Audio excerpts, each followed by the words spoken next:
Intelligent Cruise Control.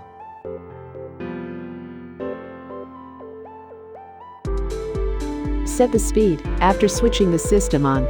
Here, the speed is set to 60 miles per hour. If you are following a vehicle, the system maintains a following distance according to vehicle speed.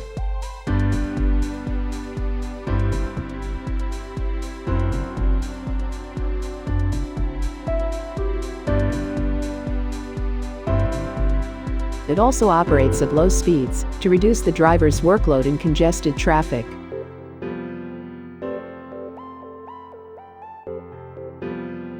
It will stop your vehicle if the followed vehicle stops.